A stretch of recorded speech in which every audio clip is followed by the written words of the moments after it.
அருட்பெருஞ்சோதி அருட்பெருஞ்சோதி தனிப்பெரும் கருணை அருட்பெருஞ்சோதி. எல்லா உயிர்களும் இன்புற்று வாழ்க, வள்ளல் மலரடி வாழ்க வாழ்க, கொல்லா விரதம் குவளை எல்லாம் ஓங்குக, நல்லோர் நினைத்த நலம் பெறுக, நன்றி நினைத்து எல்லோரும் வாழ்க இசைந்து. உலக மக்களே, அறிவார்ந்த அன்பர்களே, ஆண்மினேய ஒருமைப்பாடுடைய அன்பர்களே, வல்லப்பமான நமக்கு அருளிய திருவெட்பாவிலிருந்து அருட்பெருஞ்சோதி ஆண்டவருடைய திருவிளையாடல்களை பார்த்து கொண்டிருக்கிறோம். அருட்பெருஞ்சோதி ஆண்டவர் ஆதியும் அந்தமில்லா தோன்றிய இறைவன், சுயமாக தோன்றிய இறைவன். அருட்பெருஞ்சோதி ஆண்டவர் இந்த பிரபஞ்சத்திலே எவ்வளவோ திருவிளையாடல்கள் செய்திருந்தாலும் கூட கலியுகத்தினுடைய கடைசி திருவிளையாடல் 1823ஆம் ஆண்டு தொடங்கி 30/1/1874 இரவு 12 மணி வரையிலும் அவருடைய திருவிளையாடல் தொடர்ந்து கொண்டிருந்தன.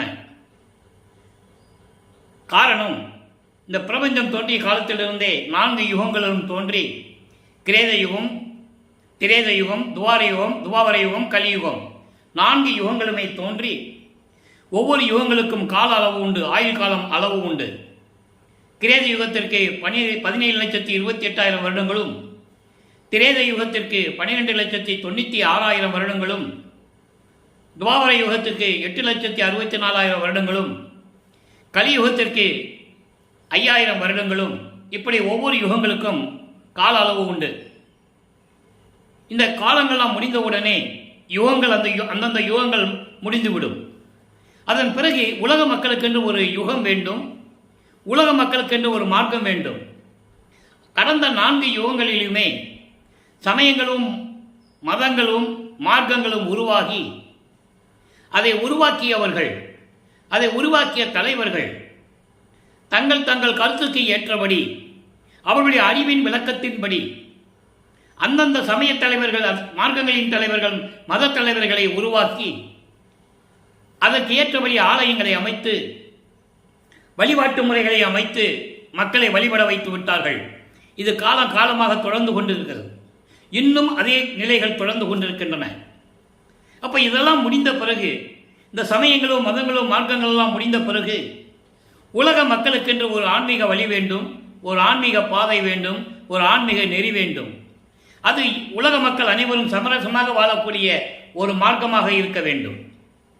அருட்பெருஞ்சோதி ஆண்டவர் சுத்த சன்மார்க்கத்தை நிறுவி அதை தன் மகன் கையில் ஒப்படைப்பதற்காக தனது மகனை, தனது செல்வ பிள்ளையை, தன் அருளால் பெற்றெடுத்த மகனை இந்த பூலோகத்திற்கு ஒரு தாயின் வழியாக வருவிக்க செய்தார் என்பதை பார்த்து கொண்டிருக்கிறோம்.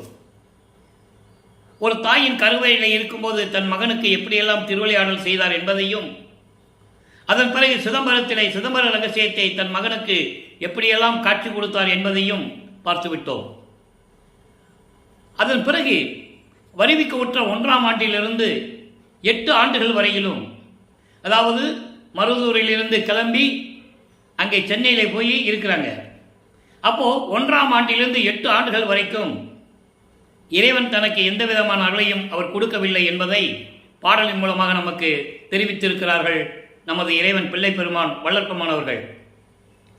9வது ஆண்டு தொடக்கத்திலே, அதாவது ஈரட்டு, இந்த 1823ஆம் ஆண்டு தொடங்கிய திருவிளையாடல் 1874 ஆண்டு வரை நடந்து கொண்டிருக்கிறது. அந்த 51 ஆண்டுகளையும் 8 ஆண்டுகளாக பிரித்து தனது மகனுக்கு அருளை கொடுத்து கொண்டிருக்கிறார் அருட்பெருஞ்சோதி ஆண்டவர். முதல் 8 ஆண்டுகளில் எதுவுமே எந்த நிலையும் ஏற்படவில்லை.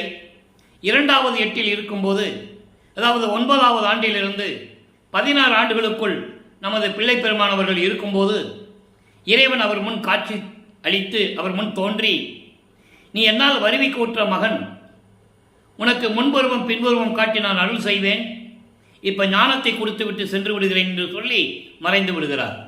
நல்லா கவனிக்கணும், ஞானம் மட்டும் பெற்றுவிட்டார், இறைவனை பற்றி பாடுகின்ற ஆற்றலை பெற்றுக்கொண்டார்.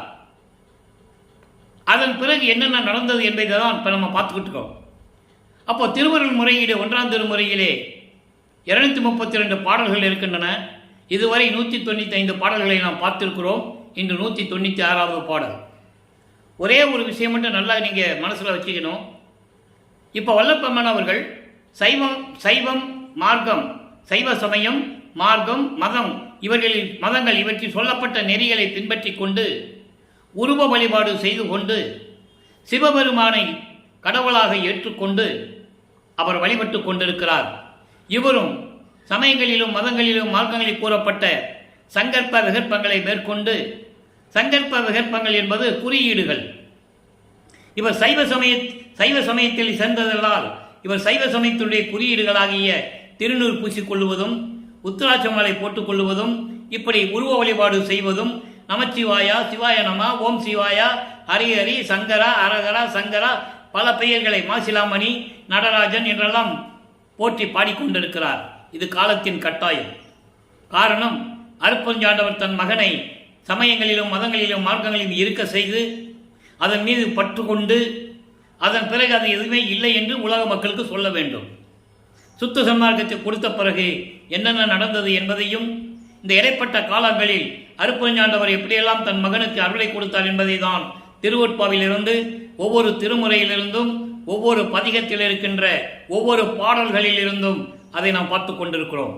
அந்த வகையில் இன்று பார்க்க வேண்டிய பாடல் திருவருள் முறையீடு 196வது பாடல், 1ஆம் திருமுறை. இப்போ வல்லப்பமானவர்கள் 2வது எட்டில் இருந்து கொண்டிருக்கிறார். 9வது ஆண்டிலிருந்து 16 ஆண்டுகளுக்குள் என்ன நடந்தது என்பதை 2ஆம் திருமுறையிலிருந்து நாம் பார்த்து கொண்டிருக்கிறோம். கொங்கிட்ட கொன்றை சடையும் நின் ஓர் பசும் கோமல பெண் பங்கிட்ட வெண் திருநீற்று ஒளிமேனியும். எப்படி குறிப்பிடுகிறார் என்பதை பார்க்கணும். சைவ சமயத்தில் என்னது குறியீடுகள்? திருநீர் பூசிக்கிறது, உத்திராட்சமலை போட்டுக்கிறது, காவி உடை போட்டுக்கிறது. ஆனால் ஆரம்பத்திலிருந்தே நமது பிள்ளை பெருமானவர்கள் வெள்ளை ஆடையை, வெள்ளை வேஷ்டி தான் அணிந்திருந்தார், வெள்ளை துணி தான் ஆடையாக அணிந்திருந்தார். நல்லா கவனிக்கணும். எந்த பாடசாலையையும் யாரையும் ஆசிரியராக ஏற்றுக்கொண்டு, குருவாக ஏற்றுக்கொண்டு பாடம் கற்கவில்லை. யாரையும் குருவாக ஏற்று தீட்சிதை பெறவில்லை. இது ஆரம்பத்திலிருந்தே உண்டு என்பதை நீங்கள் புரிந்து கொள்ள வேண்டும். மற்ற சைவ சமயத்தில் சேர்ந்தவர்கள் எல்லாம் காவி உடை உடித்துக் கொள்வார்கள், சடை வளர்த்துக் கொள்வார்கள், எல்லாமே நடக்கும். அதை நீங்கள் மனசில் நல்லா வச்சுக்கணும். அப்படிப்பட்ட திருநூறு மேனியும் பார்த்திடில் பின் இங்கு இட்ட மாயையை, எங்கிட்ட, நல்ல கவனிக்கணும், எங்கிட்ட வரி என்று இசைப்பினும் வா என்று இசைப்பினும் போய் சங்கு இட்ட ஓசையில் பொங்கிட்ட வாயை கொடு தாண்டிடுமே. இது பாடல். உங்களுக்கு பாடல் புரியாது, ஆனால் பாடலுடைய பொருள் மிகவும் எளிமையாக இருக்கும். இது இறைவன் எனக்கு அளித்த அவருடைய தயவாலையும் கருணையாலையும் பெற்ற விளக்கம். எனக்கு தமிழ் இலக்கண இலக்கியம் தெரியாது, நான் படித்ததெல்லாம் வேற. இதை ஏன் சொல்லுகிறேன் என்றால், இறைவன் மீது பற்று கொண்டால், சுத்த சன்மார்க்க நெறிகளை பின்பற்றி கொண்டிருந்தால் இறைவனுடைய அருள் தானாக கிடைக்கும். அவர்கிட்ட போய் வேண்ட வேண்டியதில்லை, முறையீடு செய்ய வேண்டியதில்லை, அவரே கொடுத்துருவார். இப்போ இந்த பாடலுடைய விளக்கம் பாருங்க. தேன் இருக்கும் புத்தம் புதிய கொன்றை மலர்களை சடையில் சூடிய இறைவனே, உன்னுடைய இடது பக்கத்தில் பசுமை நிறம் கொண்ட உமையாலை வைத்திருக்கும் காட்சியும், புத்தம்புது கொன்றை மலர்களை சூடிய உனது சடையினுடைய அழகையும், உனது இடது பக்கத்தில் வைத்துக் கொண்டிருக்கின்ற உமையாலை வைத்துக் கொண்டிருக்கின்ற அந்த காட்சியினுடைய அழகையும், வெள்ளை திருநீர் பூசிக்கொண்டிருக்கின்ற உனது மேனியையும் பார்த்து விட்டால், கண்குளிர பார்த்து விட்டால், நல்லா கவனிக்கணும் முறையீடு எப்படி செய்கிறேன். கண்குளிர பார்த்து விட்டால் இந்த பூலோகத்தில் தொடரக்கூடிய மாயையை பார்த்து நான் எங்கிட்ட வா என்று கூப்பிட்டாலும் கூட, எங்கிட்ட வா என்று சொன்னாலும் அழைத்தாலும் கூட, வாயை வைத்து ஊதக்கூடிய சங்குனுடைய ஒளி இருக்குல்ல, அந்த ஒளியை விட தாண்டி ஓடி போயிருமா. அது ஏன் சங்குன்னு சொல்றாருன்னா, சைவ சமயத்தில் இருந்து சங்கு ஊதுவாங்க, வழிபாடு செய்துட்டு இருக்கும்போதே சங்கு ஊதுவாங்க, சிவபெருமானை வழிபடும் போது சங்கு ஊதுவாங்க. அதை சொல்றாரு.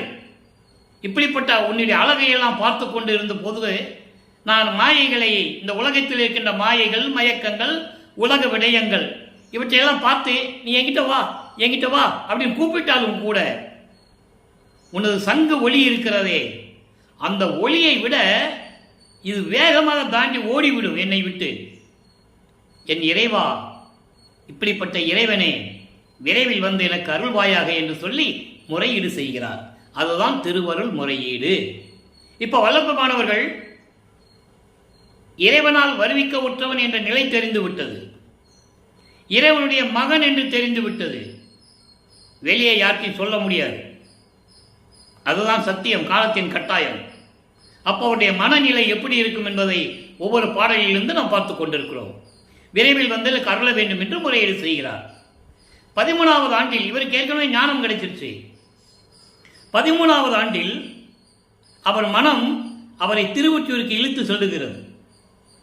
இழுத்து செல்லுகிறது என்று சொல்வதை விட அருட்பெருஞ்சோதி ஆண்டவர் மனதை தூண்டி விடுகிறார். என் மகனை திருவொற்றியூருக்கு அழைத்து வா என்று தூண்டி விடுகிறார். அப்போ வல்லப்பமானவர்கள் முதல் முறையாக 13வது ஆண்டில், அதாவது வருவிக்க உற்ற 13வது ஆண்டில், வல்லப்பமானுக்கு வயது இல்லை. அதை நீங்கள் நல்லா புரிஞ்சுக்கணும். வல்லப்பமானை பற்றி பேசும்போது அவருக்கு 13 வயசுல, 15 வயசுல, 16 வயசுல அப்படின்லாம் சொல்லக்கூடாது.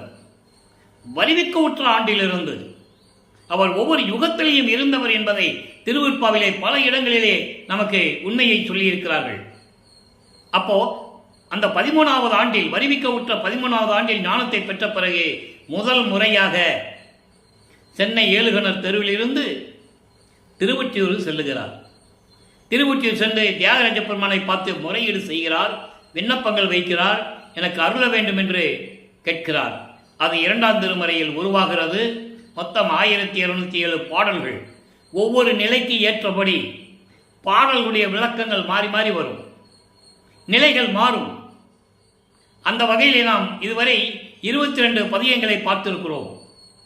அங்கே போய் தியாகராஜ பெருமானை வழிபடுவது, வழிபட்டு எந்த விதமான பலனில்லை என்பது தெரிந்து கொண்டு திருமுல்லை வாயிலுக்கு செல்லுவது, அங்கே மாசிலாமணி மாசிலாமணி என்று உருகுவது, அதன் பிறகு திருவெளித்தாயத்துக்கு வந்து இறைவனை வேண்டி மனம் உருகி பாடுவது, ஒரு பலனும் இல்லை, ஒரு பலனும் இல்லை. இன்று 23வது பதிகம் பார்க்க போகிறோம். திரு சாதன தெய்வத்திறம் 1வது பாடல். இப்போ நிலைகள் மாறுகிறது. இப்போ இந்த பதிகத்திலிருந்து அவர் இறைவனுடைய திருவருளை, அதனுடைய தன்மையை, அப்படிப்பட்ட அருளை எனக்கு கொடுக்கக்கூடாதா என்று கேட்பது, விண்ணப்பம் வைப்பது, முறையீடு செய்வது. பாடலை பாருங்க. உடையாய் உன் அடியவருக்கும் அவர் மேல் பூண்ட ஒன்மணியாம் கண்மணிக்கும் ஓங்கும் சைவ அடையாளம். நான் ஏற்கனவே கூறியிருக்கிறேன், சைவ சமயத்தினுடைய அடையாளம் என்னது? திருநீறு பூசிக்கொள்ளுவது, கைகளில் அங்கங்கே உடம்புல பூசிக்கிறது, நெத்தியில் பூசிக்கிறது, அதான் சைவத்தின் அடையாளம். சைவத்தின் அடையாளம் என்ன? ஒளிர் வெண் நீற்றுக்கும். தெளிவாக சொல்றாரு. நீங்கள் நல்லா கவனிச்சிக்கணும். இப்போ வல்லப்பமானவர்கள் 16 ஆண்டுகளுக்குள் இருந்து கொண்டிருக்கிறார். அதாவது 13வது ஆண்டில் இது நடக்கிறது. திருவொற்றியூரை வச்சு இது நடக்குது. சைவ சமயத்தினுடைய அடையாளம் திருநீறு பூசுவது. இவரும் பூசிக்கொண்டிருக்கிறார். நல்லா கவனிச்சுக்கிட்டே வரணும் நீங்கள். ஏன்னா சுத்த சன்மார்க்கத்தை சொல்லும்போது அவர் எப்படியெல்லாம் சுத்த சன்மார்க்கத்தின் நெறிகளை கூறுகிறார் என்பதை நீங்கள் புரிந்து கொள்ள வேண்டும். அப்படி சைவ வெந்நீருக்கும் அன்பிலே அஞ்சாமல் அந்தோ அந்தோ நடையாய் உடல் முழுவதும் நாவாய் நின்று நவில்கின்றேன். என் பாவி நாவை சற்றும் இடையாத கொடும் தீயினால் சுடினும் அன்றி என் செய்யினும் போதாதே எந்தாய் எந்தாய். இது பாடல். இந்த பாடலுடைய விளக்கம் பாருங்க. என்னை ஆட்கொண்ட இறைவனே, என்னை உடையவனே, எல்லா அருளையும் பெற்றுக்கொண்டிருக்கின்ற இறைவனே, அடியவர்களுக்கு மேல், அடியவர்கள் மேல் கொண்ட அந்த உன்னுடைய அருள் இருக்கிறதே, அது உப்பற்றது, மணி போன்றது, கண்மணிக்கும் விளங்கும், கண்ணின் மணி போன்றது, மணி போன்றது. அப்படிப்பட்ட அருள், ஓங்குகின்ற அருள், அதனை அடையாளம் என்ன? சைவ அடையாளம், திருநீறு பூசிக்கொள்ளுவது. நல்லா கவனிக்கணும். இப்ப திருநீறு பூசிக்கொள்ளுவது சைவத்தின் அடையாளம் என்று கூறுவார். அடுத்து நம்ம 4ஆம் திருமுறையில பிரசாத மாலை பார்க்க போறோம். அதுல என்ன நடந்தது என்பதை நீங்கள் புரிந்து கொள்ள வேண்டும். இறைவன் இதெல்லாம் உனக்கு இப்ப தேவையில்லை என்று கூறுவார். அந்த விளக்கத்தை நம்ம பின்னால பார்க்க போறோம். நீங்க மனசுல வச்சுக்கிட்டே இருக்கணும். ஏன் இதை ஒரு பாடல் மூலமாக பார்த்து கொண்டிருக்கிறோம் என்றால், வல்லப்பமானவர்கள் வருவிக்க விட்டு 202 ஆண்டுகள் முடிவடைய நிலையில் இருக்கிறது. அவர் அருட்பெருஞ்சோதி ஆண்டவராகி இந்த பிரபஞ்சத்தை இயக்கிக் கொண்டிருப்பது 152 ஆண்டுகள் முடிந்துவிட்டது. இந்த நிலையிலும் கூட வல்லற்பெருமானுடைய அருள் திறமையையும் அவர்தான் அருட்பெருஞ்சோதி ஆண்டவர் என்ற ஒரு நிலையையும் மக்களிடம் யாரும் எடுத்து கூறவில்லை. அருட்பா படித்தவர்களும் சரி, ஆரம்ப காலத்திலே அவர் தோன்றும் துணையான காலத்தில் இருந்தபோது கூட அவர்களோடு இருந்த மாணாக்கர்களும் சரி, நட்பு வட்டாரத்தில் இருந்தவர்களும் சரி, யாருமே கூறவில்லை என்பதுதான் வேதனையான விஷயம். ஒரு இறைவனினுடைய இறை நிலையையே மறைத்து விட்டார்கள். பொதுவாக பேசினார்கள். உண்மை. பசிக்கு சோறு போட சொன்னாரு, அந்த நிலையெல்லாம் சொன்னார்கள், உண்மைதான். ஆனால் அவருடைய கடவுள் நிலையை, அவர்தான் இறைவன், இப்போ அவர்தான் பிரபஞ்சத்தை இயக்கிக் கொண்டிருக்கிறார் என்ற நிலையை சொல்லவில்லை என்பதுதான் இந்த வள்ளலார் ஊழியனுடைய ஆதங்கம். இப்போ இந்த நிலையில் இருக்கும்போது என்ன சொல்றாரு, இப்படி சைவ அடையாளமாகிய உடம்பில் அப்படி மின்னி கொண்டிருக்கின்ற அந்த வெண்ணீற்றுக்கும் நான் அன்பு இல்லாதவன், அஞ்சாமல் இந்த உலக நடையிலே இருந்து கொண்டு நடையாய் இந்த உலக வாழ்க்கையிலே இருந்து கொண்டு நான் வாய்க்கு வந்தபடி எப்படி எல்லாமே பேசிவிட்டேன். அஞ்சாமல், கொஞ்சம் கூட பூசாம, உன்னுடைய அருள் தன்மையை நான் அறிந்து கொள்ளாமல், சைவ அடையாளத்தினுடைய அந்த நெறியை பின்பற்ற முடியாமல், அஞ்சு கொண்டு கூசாமல் நான் உலக வாழ்க்கையிலே இருந்து கொண்டு உடம்பெல்லாம் வாய் இருக்கிற மாதிரி நான் கண்டபடி பேசிவிட்டேன், கண்டபடி பேசிக்கொண்டிருக்கிறேன், நவல்கின்றேன். அப்படி இருக்கின்ற இந்த பாவியினுடைய நாக்கை தீயினால் சுட்டா கூட போதாது, தீயினால் சுட்டா கூட போதாது. எந்தாய் தாய் கொண்ட இறைவனே, விரைவில் வந்து எனக்கு உண்மையை விளக்கி. அதான் இங்க பாயிண்ட், கான்செப்ட் அதான். ஏன் நான் கண்டபடி பேசிட்டு இருக்கேன்னு சொல்றாருன்னா, உண்மை தெரியாம பேசிட்டு இருக்கேன். உன்னுடைய அருள் தன்மை தெரியும், நீயும் வந்து அருளை கொடுப்பதில்லை. நான் நினைத்தபடி கண்டபடி நான் பேசிக் கொண்டிருக்கிறேன். அப்ப இந்த நாவை சுட்டாலும் போதாது, கடு தீயை கொண்டு சுட்டாலும் சரி, அந்த தண்டனை எனக்கு போதாதே. உண்மையை நீ சொல்லவில்லையே, உண்மை தெரிந்தால் நான் ஏன் கண்டபடி பேசுகிறேன்? விரைவில் வந்து எனக்கு அருள வேண்டும் சிவபெருமானே, தியாகராஜ பெருமானே என்று சொல்லி இந்த பாடலை நமக்கு அருளி இருக்கிறார்கள். அதனால்தான் திரு சாதன தெய்வத்திரம். இறைவனுடைய அருளை பெறுவதற்கு என்ன சாதனம் மக்களுக்கு சொல்லிட்டு இருக்காரு. சைவ சமயத்தினுடைய அடையாளம் திருநீர் பூசுவது. திருநீர் பூசிக்கொண்டு உன்னுடைய அருளை பற்றி தெரியாமல் நான் வாய்க்கு வந்தபடி பேசிக் கொண்டிருக்கிறேன். காரணம், நீ வந்து உண்மையை விளக்கவில்லை. வருவிக்க உற்றவன் என்ற நிலை மட்டும் தெரிவித்து சென்று விட்டாய்.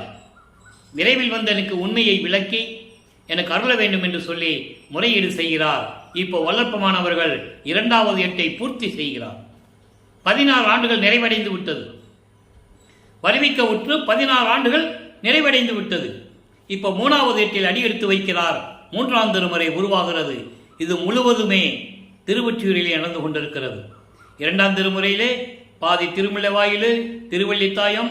அப்ப எங்க போனாலும் அவர் நடந்துதான் போகணும், அவர் நடந்துதான் போகணும். எந்த சக்தியும் அவருக்கு கிடையாது. அப்போ ஏன்னா அவருடைய தந்தை அருட்பெருஞ்சோதி ஆண்டவர் மகனிடை திருவிளையாடல் செய்து கொண்டிருக்கிறார். இப்போ 3வது எட்டில் அடி எடுத்து வைக்கிறார். 3ஆம் திருமுறையிலே மொத்தம் 19 பதியங்களை கொண்டது. 16 பதியங்களை நாம் பார்த்து விட்டோம். ஒவ்வொரு பதியத்திலும் ஒவ்வொரு பாடலுடைய விளக்கங்களுடைய ஒரு சின்ன சுருக்கம். காரணம், அது சொன்னாதான் இந்த பாடலுடைய விளக்கம் உங்களுக்கு புரியும். தியாகராஜ பெருமானை போய் வழிபடுவது பலன் இல்லை. அதன் பிறகு நாரையையும் கிளிகளையும் தூது அனுப்புவது பலன் இல்லை. குரத்து பெண்ணிடம் போய் ஜோதிடம் கெட்டது, குறி கெட்டதும் பலன் இல்லை. அப்புறம் ஒரு ஜோசியம் பார்க்கறது போய் ஜோசியம் கட்டும் பலன் இல்லை. அவர் வர்றது, காட்சி கொடுக்கறது, மறைஞ்சிடுறது. அந்த பதியங்களை நம்ம பார்த்துட்டோம். இப்போ 16வது பதியம், இதுக்கு முன்னால பதியத்தில் என்ன பார்த்தோம்னா, தன்னை தலைவியாகவும் இறைவனை தலைவனாகவும் வர்ணனை செய்து உள்ளத்தை செவிலித்தாயாக வர்ணனை செய்து பாடலை கொடுத்திருந்தார். எப்படி என்றால், அது உலக மக்கள் அவரை எப்படியெல்லாம் அங்கு இருக்கின்ற மக்கள் இவள் வருவிக்கு உற்றதனால் ஏற்பட்ட சொந்தங்களில் ஏற்பட்ட துன்பங்கள், துயரங்கள், மன கஷ்டங்கள், நட்பு வட்டாரத்தில் கூறப்பட்ட அந்த செய்தி வழிகள் இதெல்லாம் கேட்டு அவர் மனம் எப்படி வருந்தியது என்பதை அந்த பாடலிலே பார்த்தோம். எப்படி செவிலித்தாய் சொல்லுவது போல, மகளிடம் சொல்லுவது போல, நான் ஏற்கனவே தினமும் கூறியதுதான், ஒவ்வொரு பாடலிலும் இருக்க விளக்கம் அதுதான். எப்படிப்பட்ட இறைவனாக இருந்தாலும் அவருக்கு இருக்க இடம் இல்லை, சாப்பிட்றதுக்கு சோறு இல்லை, பிச்சை எடுத்துக்கிட்டு இருக்காரு, இருக்க இடம் இல்லை, சுடுகாட்டில் இருக்கிறாரு. இது ஏன் சொல்றாருன்னா இறைவனுடைய திருவிளையாடலையும் சொல்றாருங்க, சிவபெருமானுடைய நிலையையும் கூறுகிறார். மக்கள் இவர்கிட்ட என்ன சொல்றாங்க, அங்கே இருக்கிறவங்கெல்லாம் இப்படியெல்லாம் போய் அலைஞ்சிட்டு இருக்கியே, நீ அவர்கிட்ட எப்படி நீ அருளை பெற போற? இதெல்லாம் நடக்கிற காரியமா? ஏனென்றால் இவரை ஒரு சாதாரண மனிதனாக நினைத்து கொண்டிருக்கிறார்கள். வல்லப்பமானவர் அப்போது 17வது ஆண்டிலிருந்து 24 ஆண்டுகளுக்குள் இருந்து கொண்டிருக்கிறார். நல்ல வாலிப வயது. அதை நீங்கள் நல்லா புரிஞ்சுக்கணும். இப்படியெல்லாம் சொல்லும்போது அவருடைய மனம் எப்படி இருக்கும்? மனம் கூசுகிறது, மனம் வெட்கப்படுகிறது, கூனி தலை குனிந்து நின்று கொண்டிருக்கிறார். அதை அந்த செவிலித்தாய்க்கு எதிர்ப்பு சொல்லுவதுதான் காதல் சிறப்பு, கதுவாம் அன்பு. நான் இறைவன் மீது காதல் கொண்டுள்ளேன், நீ என்ன சொன்னால் சரி, அதை கேட்கப் போறதில்லை, நான் எப்படியும் அவனிடம் இந்த அருளை பெற்றுக் கொள்ளுவேன் என்ற நிலையை பாடலிலே கூறுகிறார். நல்ல கவனிங்க.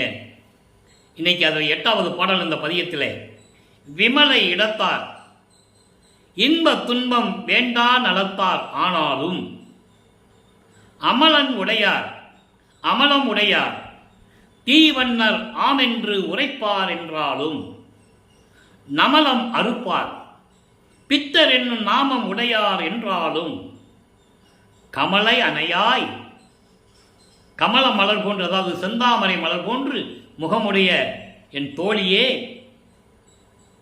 அவர் மேல் நான் காதல் ஒளியேன் கனவினுமே, கனவுல கூட நான் அவருடைய காதலை மறக்க மாட்டேன் என்று கூறுகிறார். எதிர்ப்பு தெரிவிக்கிறார். போன பதியத்தில் இருக்கின்ற பாடலுக்கு இந்த பதியத்திலே பதில் இருக்கிறது. எப்படிப்பட்ட பதில்? விமலை இடத்தார். விமலை என்றால் உமையாள். உமையாளை ஒரு பக்கம் கொண்ட இறைவன், இன்பம் துன்பம் என்ற வேறுபாடு இல்லாத இறைவன், ஒரே நிலையில் இருக்கின்ற இறைவன். அவருக்கு இன்பமும் கிடையாது, துன்பமும் கிடையாது. அப்படிப்பட்ட இறைவன், அருளோடு விளங்கிக் கொண்டிருக்கின்ற இறைவன், அதான் நலத்தார் என்று சொல்லுகிறார். நலத்தார் என்பது அருளோடு விளங்கிக் கொண்டிருக்கின்ற இறைவன்.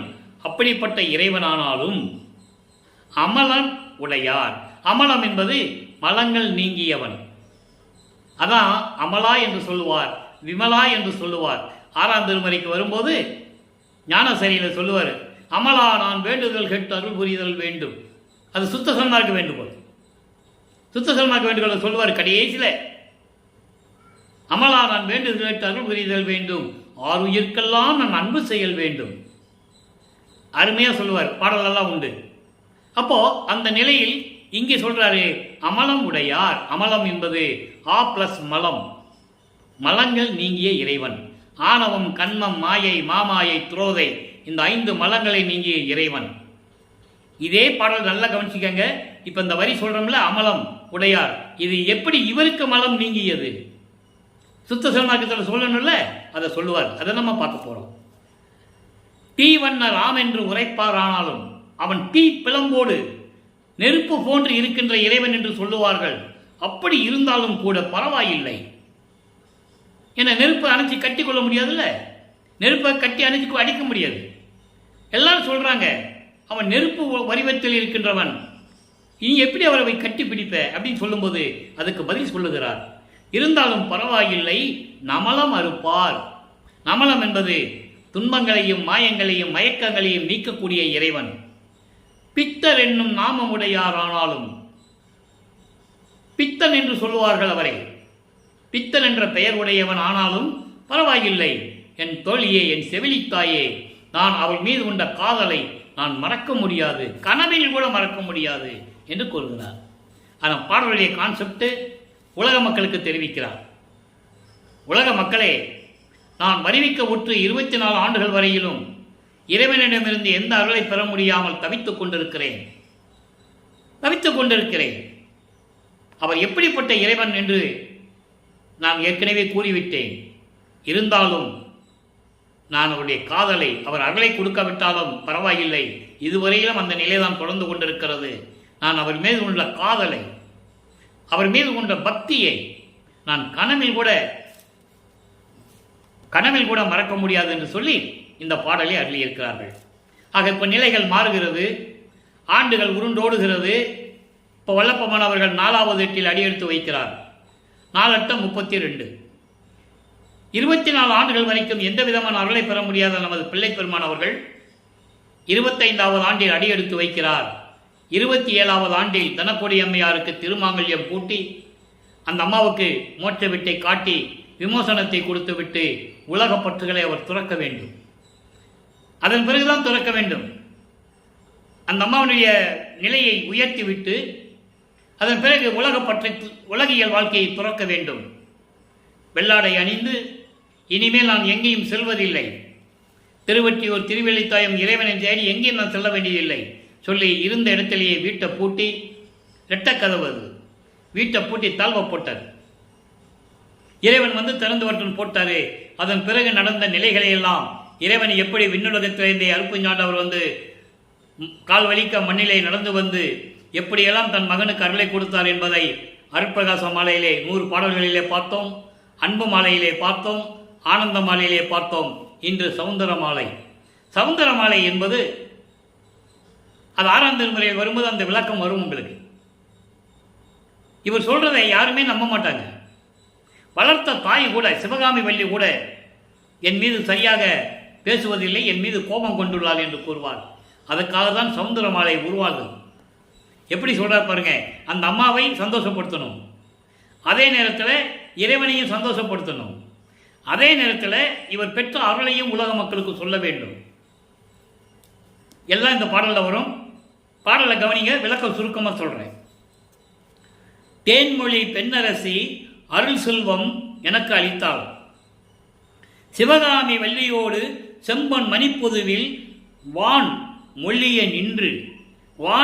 நின்று இலங்கும் நின் வடிவை சிறியேன் மனம் கொண்ட காலத்தே, நல்ல கவனிக்கணும், சிறியேன் மனம் கொண்ட காலத்தே வாய்த்த அனுபவத்தை நான் மொழிய முடியாதே, அன்பர் கண்ட காலம் நன்னிய மெய் வண்ணமதை எண்ணி எவர் புகழ்வார். நானே சொல்ல முடியலன்னா உன்னை பற்றி யார் சொல்ல முடியும்? நூல்மொழிக்கும்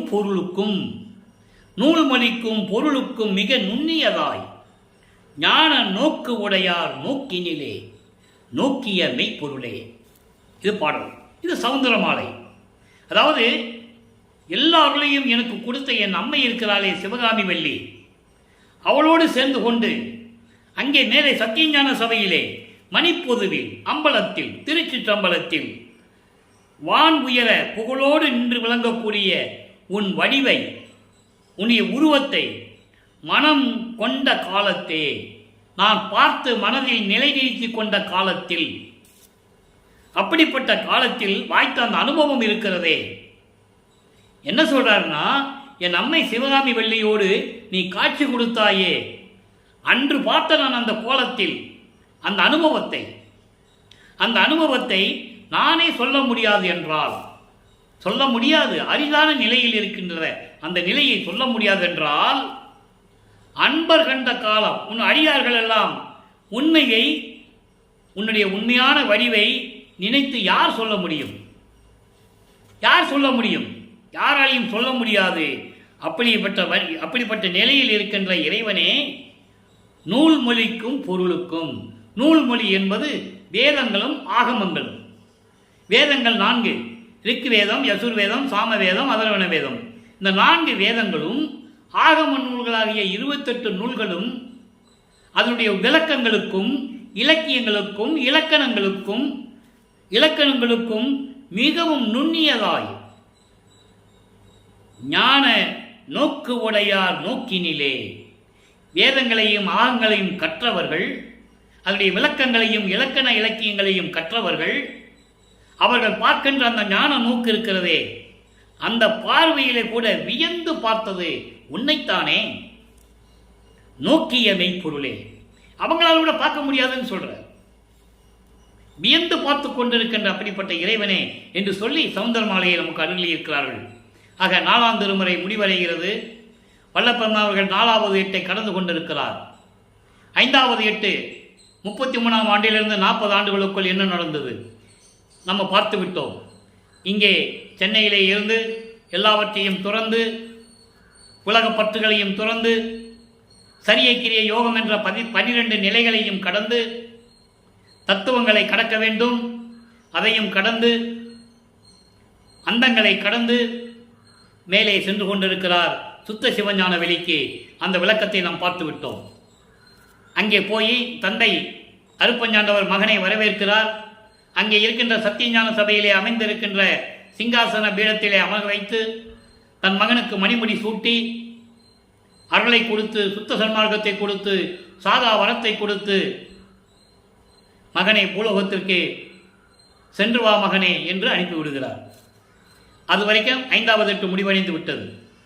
6வது எட்டு வரும்போதே, பூலோகத்திற்கு வரும்போதே கருங்குழி என்ற கிராமத்திலே உறைவிடமாக வைத்துக் கொண்டிருக்கிறார் வல்லப்பெருமான் அவர்கள்.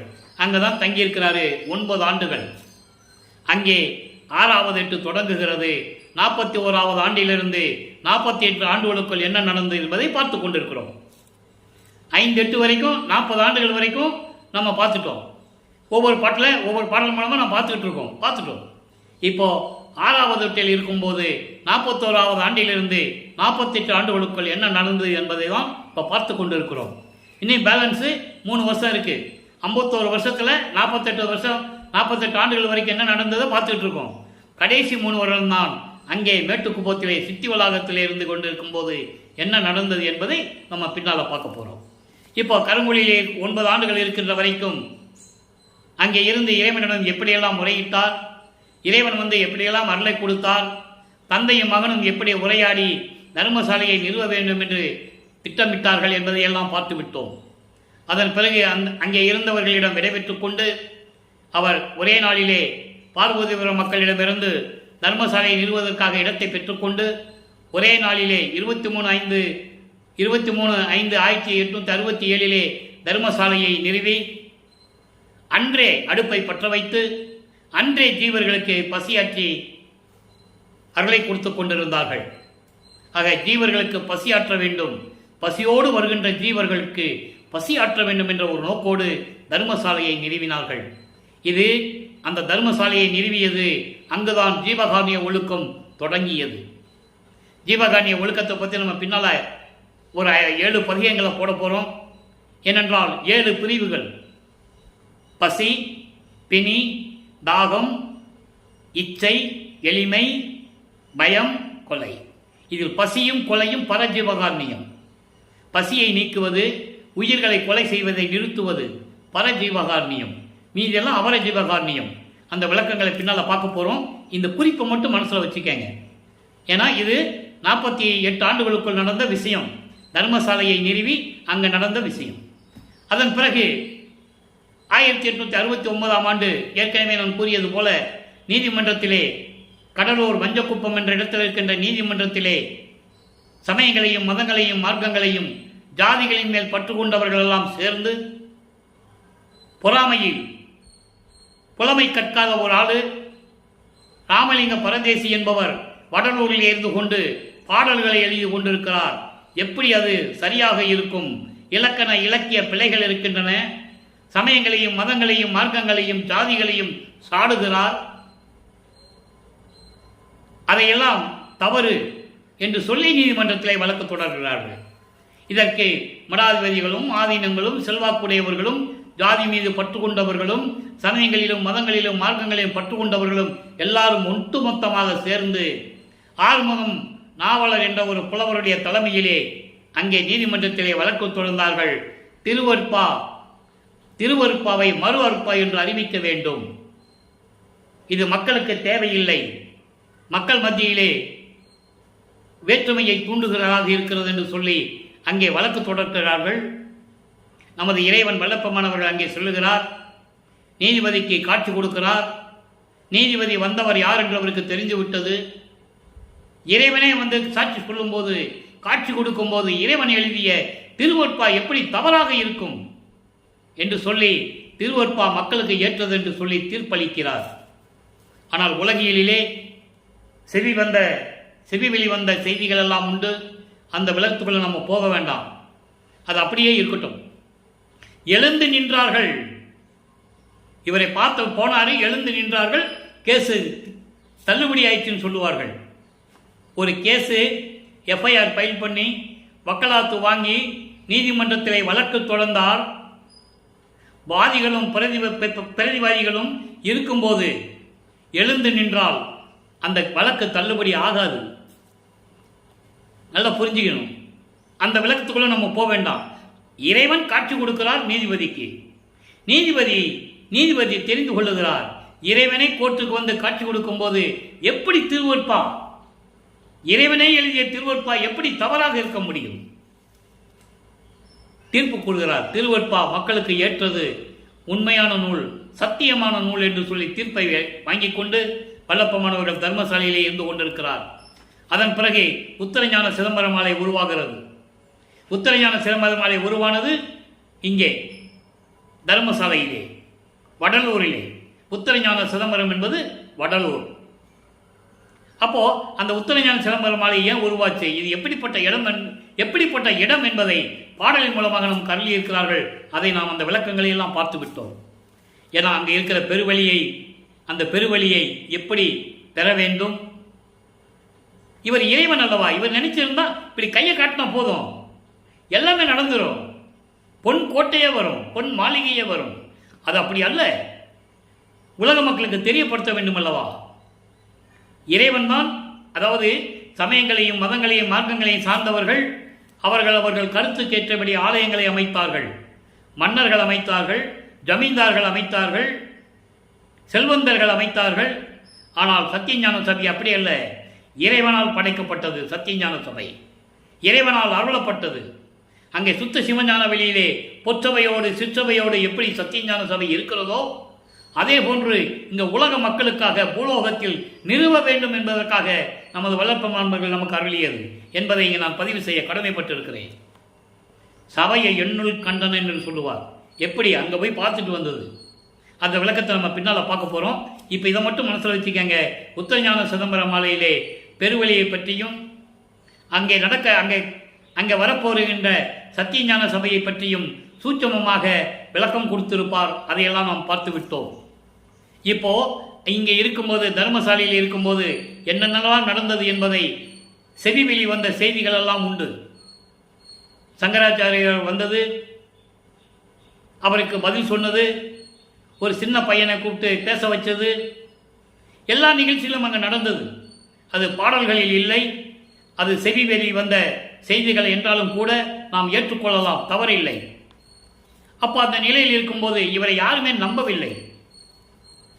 சில நாட்கள் இங்கே இருப்பார், அப்போ சுத்த சிவஞான வெளிக்கு போயிடுவார். ஆனால் இங்கே இருக்கிறவங்க என்ன சொல்லுவாங்கன்னா, அவர் எங்கே போனாருன்னு தெரியலப்பா, எங்கேயாவது ஊர் சுத்த போயிருப்பார், வருவார் போவார், 3 மாதம் இங்கே இருப்பார், 6 மாதம் எங்கேயோ போயிடுவார், அவர் வந்தது போகிறதெல்லாம் கணக்கில் கிடையாது, இப்படி தான் பேசி கொண்டிருப்பார்கள். ஆனால் அவர் என்ன உண்மையை சொல்லுகிறார் என்பதை பாடலின் மூலமாக இப்போ நம்ம பார்க்க போகிறோம். உலக மக்களுக்கு இதை சொல்ல வேண்டியது இந்த வள்ளலார் ஒளியினுடைய கடமை. இறைவன் கொடுத்த கட்டளை. பாடல்களை என்னுடைய கொடுத்து, தமிழ் இலக்கணம் தெரியாத எனக்கு பாடல்களுடைய விளக்கங்களை கொடுத்து, 6 திருமுறைகளுக்கு விளக்கம் எழுத வைத்து இன்று உங்கள் முன்னால் நான் பேசிக் கொண்டிருக்கிறேன். மனம் பூரிப்போடு பேசிக் கொண்டிருக்கிறேன். இங்கே இருக்கும்போது, ஏன்னா இவங்கெல்லாம் சொன்னதெல்லாம் இறைவனுக்கு தெரியும். ஊர் சுத்த போயிடுறாரு, இங்கேயும் அங்கேயும் இருக்கிறது இல்லை, எங்கே போகிறாருன்னு தெரியாது, இப்படி தான் மக்களிடம் சொல்லி கொண்டிருந்தார்கள். இப்போ வல்லப்பம்மார்கள் அதே உலக மக்களுக்கு பாடலின் மூலமாக என்ன சொல்லி கொண்டிருக்கிறார் என்பதை தான் இப்போ பார்க்க போகிறோம். இப்போ 6ஆம் திருமுறை. இப்போ வல்லப்பம்மன் அவர்கள் 48 ஆண்டுகளுக்குள் இருந்து கொண்டிருக்கிறார். நல்லா கவனிக்கணும். தலைவி வருந்தல் என்ற பதிகத்திலே 78வது பதிகம், நிறைய பதிகங்களை நம்ம பார்த்துட்டு வந்துட்டோம். 78வது பதிகத்திலே 20வது பாடல் இன்னைக்கு நல்லா கவனிக்கணும். இவர் சொல்றதை யாருமே நம்பல. அவர் அப்படிதான் சொல்லுவார், ஏதாவது சொல்லிட்டு கிடப்பார். இப்படிதான் சொன்னாங்க. என்ன சொல்றாருன்னு பார்ப்போம். தன்னை ஒரு தலைவியாகவும் இறைவனை தலைவனாகவும் வர்ணனை செய்து, உள்ளத்தை தோழியாக வர்ணனை செய்து, மனதை தோழியா வர்ணனை செய்து அவர் என்ன சொன்னாருங்கிறத இப்போ நம்ம பார்க்க போகிறோம். அரும்பொன் அணையார் அரும்பொன் அணையார் எனது துறை வரும் ஓர் சமயம் அகல நின்மின் அகல நின்மின் அனங்கையநீர். அனங்கை என்பது பெண், அனங்கையநீர் என்பது பெண்கள். தன்னை ஒரு பெண்ணாக உருவகப்படுத்தி கற்பனை செய்து சொல்லுவதால் பெண்கள் என்று சொல்லுகிறார். அங்கே மக்களை பற்றி சொல்லுவது எப்படி? அதாவது சுத்த தங்கம் போன்ற இறைவன் அருப்பெருஞ்சோதி ஆண்டவர் எனது துறை வருகின்ற நேரத்தில் நீங்களெல்லாம் சென்று விடுங்கள், என்னை தனிமையில் இருக்க விடுங்கள். தனிமையில நீங்க போய் நின்னுக்காங்க, அப்பால போய் நின்னுக்காங்க. அகல நின்மின், நீங்களாம் வெளியே போயிருங்கன்ற. அவர் வருகின்ற நேரம் வந்துருச்சு, நீங்களாம் வெளியே கொஞ்சம் நில்லுங்க. பெண்களே சொல்லும்போது மக்கள் என்று எடுத்துக்கொள்ள வேண்டும். எப்படி சொல்றாருன்னு மட்டும் நீங்க கவனிக்கணும். ஏன்னா அவர் யாருமே நம்பல. அப்போ அந்த நிலையை எப்படி பாடல் மூலமா சொல்றாரு. அதனால வருகின்ற இறைவன் வருகின்ற நேரம் வந்து விட்டது தர்மசாலைக்கு, நீங்க கொஞ்சம் வெளியே நில்லுங்க, நான் கொஞ்சம் தனிமையில் இருக்கணும். அவர் வரும்போது மக்களை கொஞ்சம் வெளியே நில்லுங்க, அங்கே இருக்கிறவங்கள சொல்றாரு என்ற. அதனாலோ இப்படி நான் சொன்னேன், அதனாலோ என்ன தெரியல, இரும்பு மனம் ஆனாலும் இலகிவிடும் கண்டால் என்று உரைத்தேன். யாரும் இறைவனை பார்த்ததில்லை, இவர் சொல்றாரு எனது துறை வருகின்ற நேரம் வச்சு நீங்க கொஞ்சம் தனியா நில்லுங்க, எல்லாம் விலகி போங்கன்னு சொல்றாரு. அப்போ விலகி போங்கன்னு சொல்லும்போது நல்லா கவனிக்கணும். அப்போ மக்கள் அங்கே இருக்கிறாங்க.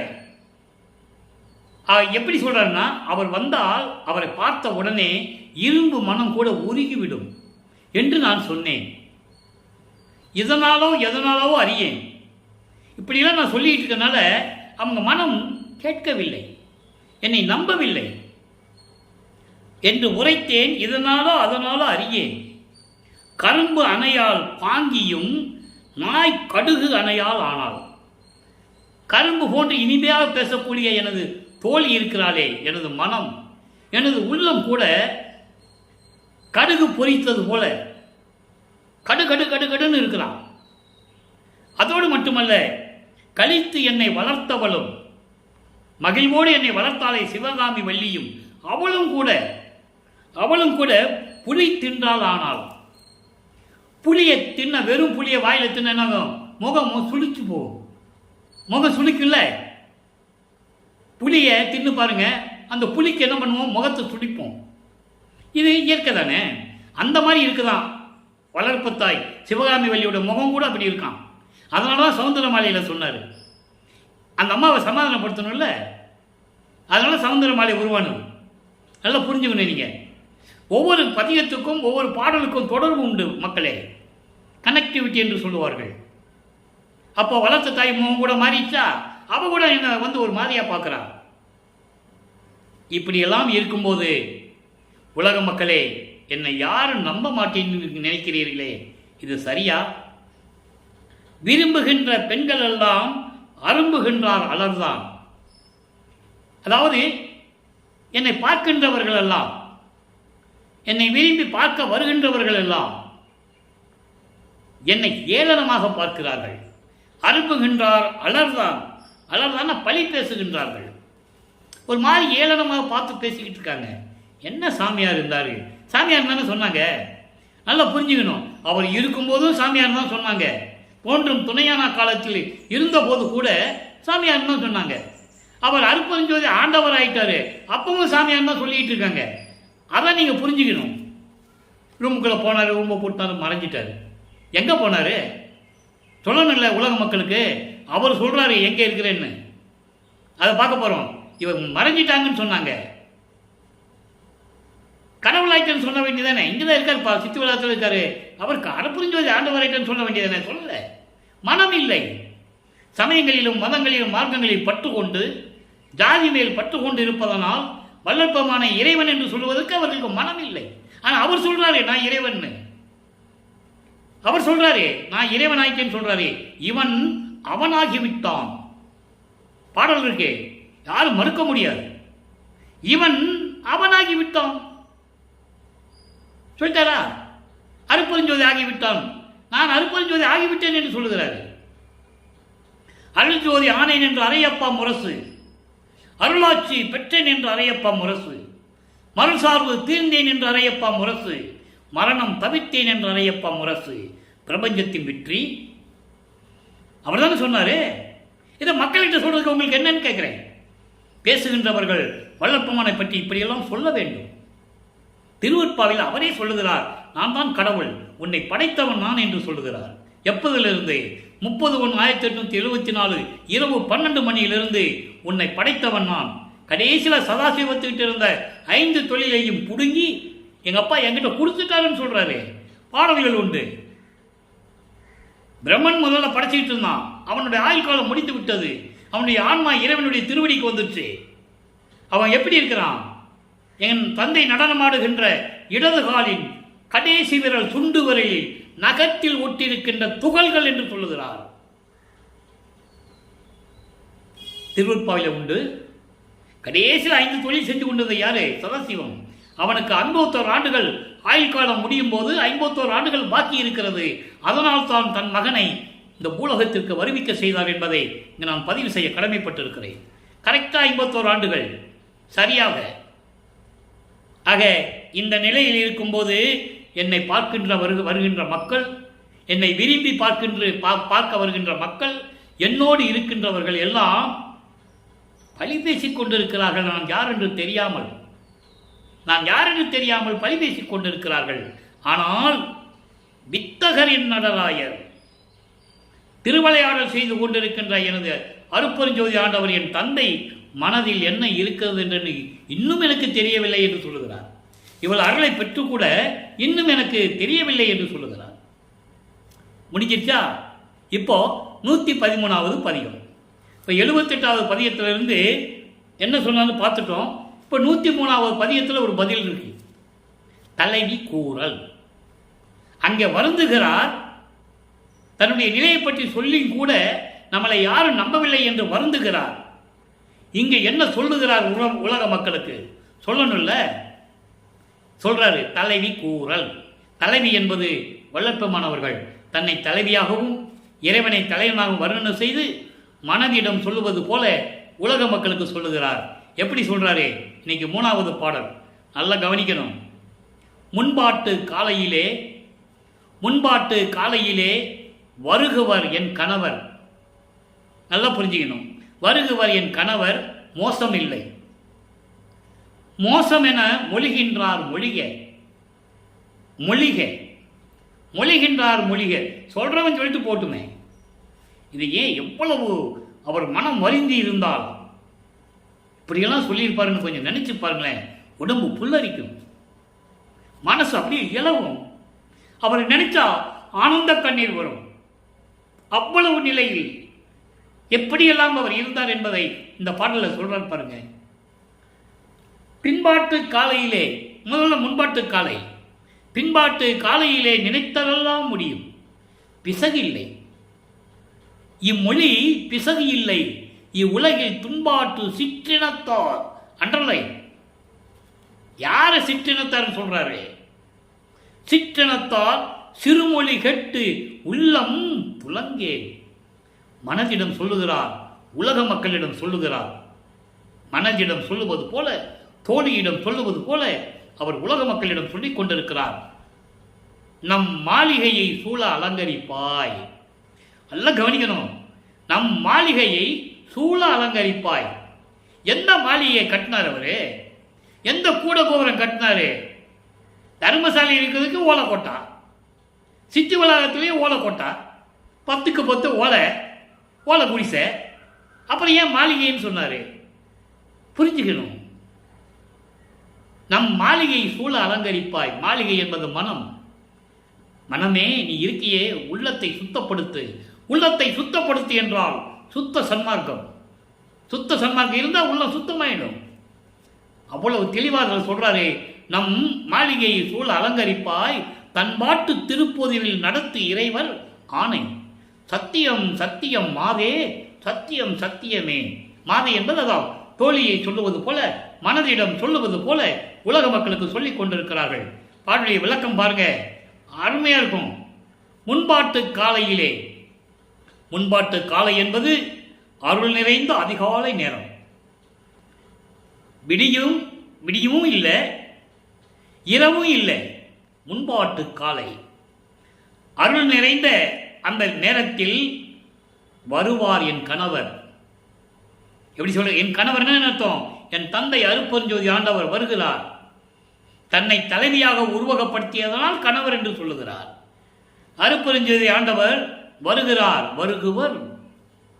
அதிகாலை முன்பாட்டு காலையிலே அருள் அனுபவம் நிறைந்த அதிகாலையிலே என் கணவர் வருவார். மோசமில்லை, இது பொய் இல்லை. இது பொய் என்று சொல்லுகின்றவர்கள் சொல்லட்டும். மோசம் என மொழிகின்றார் மொழிக. சொல்லிட்டாரா?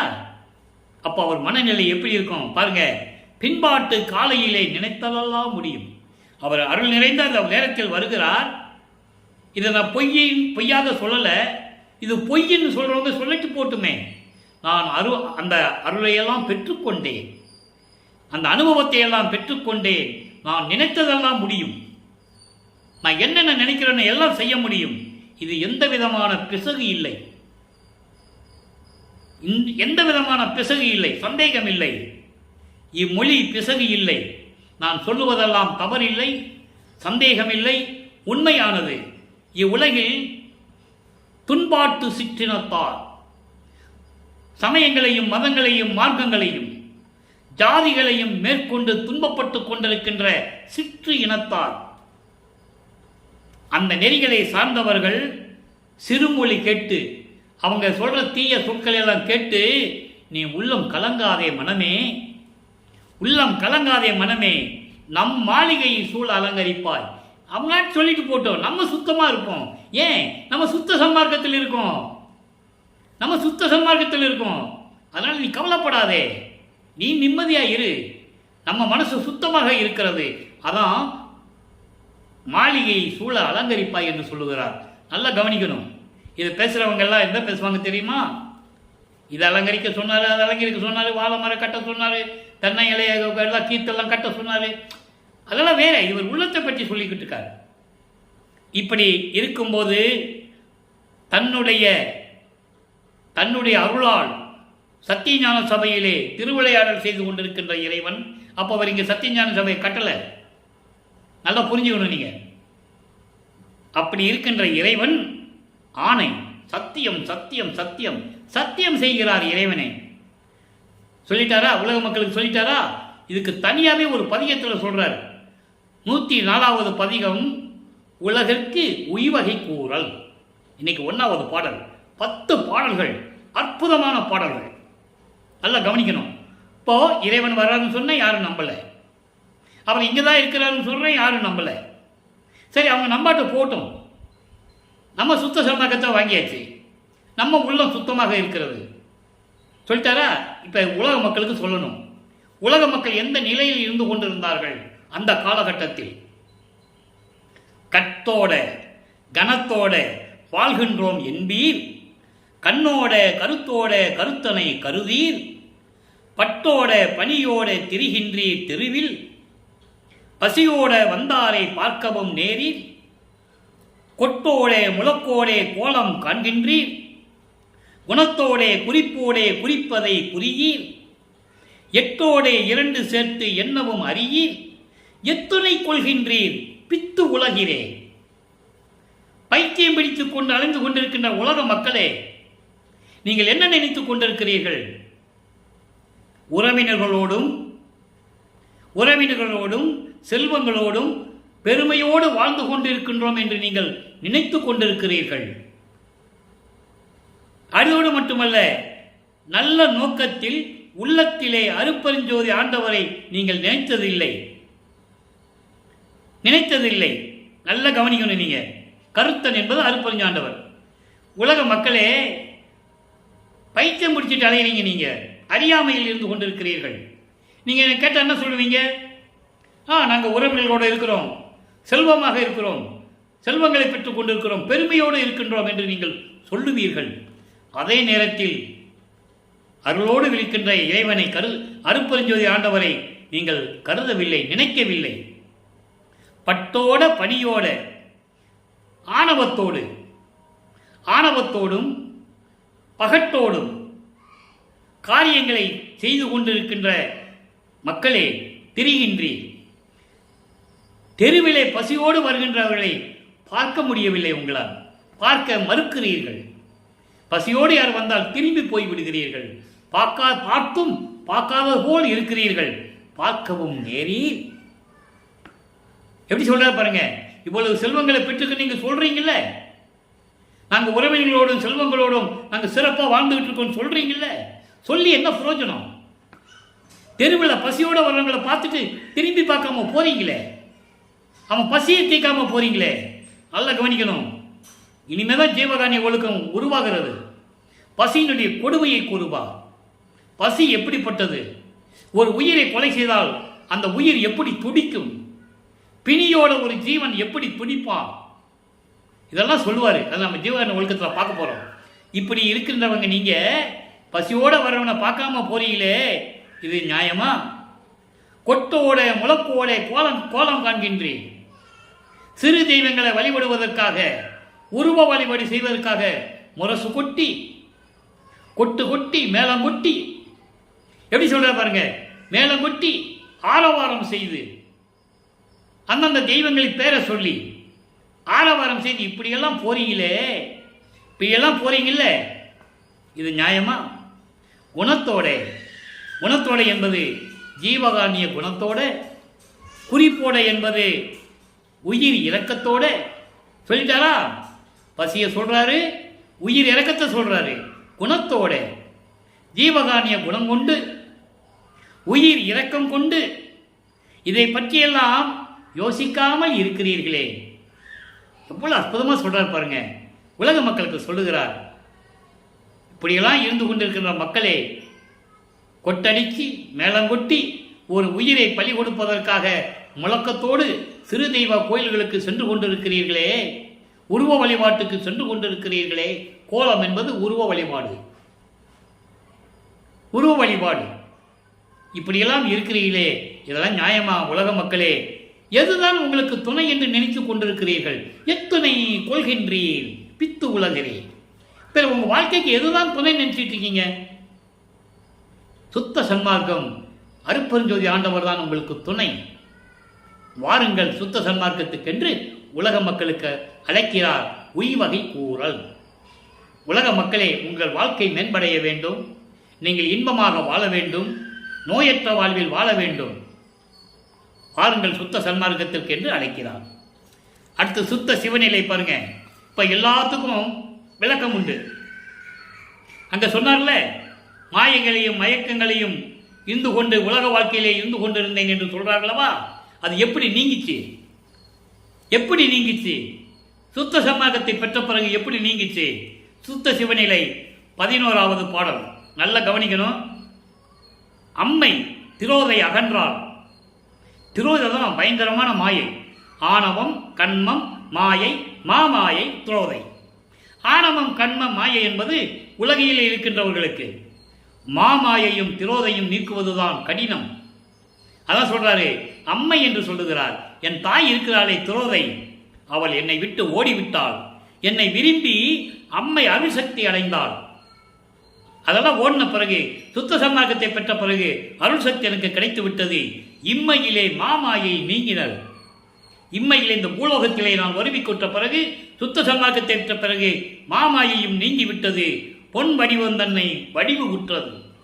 தேகத்தை, சுத்த தேகத்தை பெற்றுக்கொண்டேன். என்றும் சாமாறு இல்லை எனக்கு தந்தான்.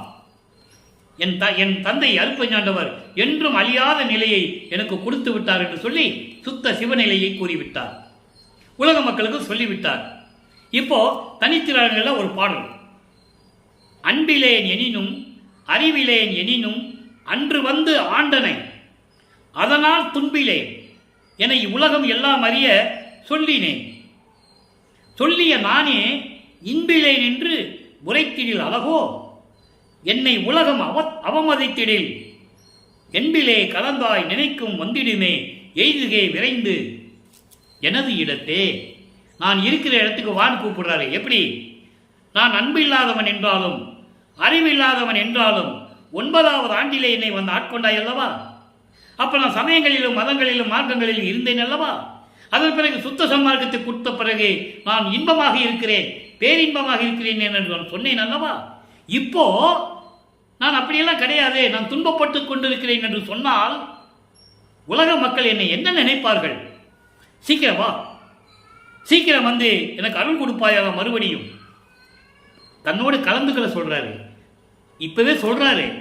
ஆனால் நடந்தது மேட்டுக்குப்போம், அதனால நீங்கள் மனசில் வச்சுக்கணும். அப்போ அந்த மாதிரி இது அழகா என்னோடு கலந்து கொள்ள வேண்டும் என்று அவர் சொல்லுகிறார். இப்போ ஒரே ஒரு விளக்கம், மெய்யருள் வியப்பு. இப்பெல்லாம் நம்ம விளக்கங்களை பார்த்துட்டு வரோம். இது இறைவனுடைய திருவிளையாடலையும் அவர் பெற்ற அருள்களையெல்லாம் சொல்லி கொண்டு வருகிறார். இப்போ மெய்யருள் வியப்பில் 33வது பாடல், தனித்திறன்களில் 33வது பாடலில் 118 சொன்ன பாடலுக்கு இங்கே விளக்கம் இருக்கிறது. 33வது பாடல் மெய்யருள் வியப்பு அற்புதமாக இருக்கும். வல்லால் உன்னை பாட பாட வாய் மணக்குதே, வஞ்ச வினைகள் என்னை விட்டு ஓடி தலை வணங்குதே, எல்லாது உனது புகழை கேட்க செவி நயக்குதே, எந்தாய் தயவு என்னும் தோறும் உள்ளம் வியக்குதே. விளக்கம் பாருங்க. இப்படியெல்லாம் சொல்லிட்டார்ல, இப்போ போய் நான் சந்தோஷமாக இல்லை அப்படின்னு சொன்னா உலக மக்கள் என்ன நினைப்பாங்க? இப்படியெல்லாம் அருளை கொடுத்துட்டான்னு சொல்லிட்டேன். அதுக்கு பதில் சொல்றார், உன்னை பாட பாட வணங்க வணங்க வாய் மணக்குது எனக்கு, வஞ்ச வினைகள் எல்லாம் ஓடி என்னை தலை வணங்குது. தத்துவ வெற்றியில பார்க்க போறோம், அடுத்து அங்கதான் போக போறோம். அற்புதமா இருக்கும். என்ன அதாவது, ஆனந்தத்தோடு உனது புகழை கேட்க என் செவி என் காது விரும்புது. எப்படியெல்லாம் நினைக்கும் போது என் உள்ளம் இனிக்குது தெரியுமா என்று சொல்லி இந்த பாடலில் கருளி இருக்கிறார்கள். ஆக அன்பர்களே, இன்று பார்த்த திருவிளையாடல் பதிவில் நாம் ஏராளமான விளக்கங்களை பார்த்து விட்டோம். படிப்படியாக 8 ஆண்டுகளுக்குள் எப்படியெல்லாம் அருளை பெற்றார், எப்படியெல்லாம் இறைவன் திருவிளையாடல் செய்வது என்பதை பார்த்து விட்டோம். எனவே நீங்களும் சுத்த சன்மார்க்கத்தில் இணைந்து கொலையும் கொலையும் தவிர்த்து ஜோதி வழிபாடு செய்து அருப்பெருஞ்சோதி அருப்பெருஞ்சோதி தனிப்பெருங்கனை அருப்பெருஞ்சோதி என்ற மகாமந்திரத்தை உச்சரித்து இறைவனுடைய அருளையும் செல்வங்களை எல்லாம் பெற்றுக்கொண்டு இந்த வையகத்திலே நோயற்ற வாழ்வில் நீங்கள் வாழ்வாங்க வாழ வேண்டும் என்று இறைவனுடைய தயவோடையும் கருணையோடையும் வாழ்த்தி இந்த வள்ளலார் ஊழியன் விடைபெறுகிறேன். நன்றி, வணக்கம். அருப்பெருஞ்சோதி அருப்பெருஞ்சோதி தனிப்பெருங்கருணை அருப்பெருஞ்சோதி. நாளையும் இறைவனுடைய திருவிளையாடல் தொடரும். கண்டு மகிழ்ந்து இறைவனுடைய அருளை பெற்றுக்கொள்ளுங்கள்.